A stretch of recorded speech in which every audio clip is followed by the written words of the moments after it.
ঢাকার ২ সিটি কর্পোরেশনকে আবর্জনা পরিষ্কার, সবুজায়ন ও মশা নিধনের নির্দেশনা দিয়েছেন প্রধানমন্ত্রী তারেক রহমান। মঙ্গলবার ২ সিটি কর্পোরেশনের প্রশাসক প্রধানমন্ত্রীর সাথে সচিবালয়ে দেখা করতে গেলে এ নির্দেশনা দেন তিনি। সাক্ষাৎ শেষে ২ সিটি কর্পোরেশনের প্রশাসকই গণমাধ্যমের সাথে কথা বলেন। জানান, সিটি কর্পোরেশনগুলোর অর্থনৈতিক অবস্থা খুবই খারাপ। রাজস্বের উপর নির্ভর করে কর্মচারীদের বেতন ভাতাও দেওয়া সম্ভব নয়। তার উপর অনেক রাস্তাঘাট মেরামতে প্রয়োজনও দেখা দিয়েছে।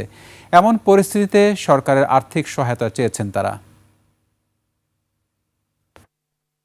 এই মুহূর্তে এই অবস্থার মধ্যে আমরা যেটা, তারপরে মাননীয় প্রধানমন্ত্রী বলেছেন, আমরা ওনার কাছে থোক বরাদ্দ চেয়েছি যাতে সিটি কর্পোরেশন চালানোর জন্য আমাদের সুবিধা হয়। ঢাকা উত্তর সিটি কর্পোরেশনে উল্লেখযোগ্য 29টি খাল আছে।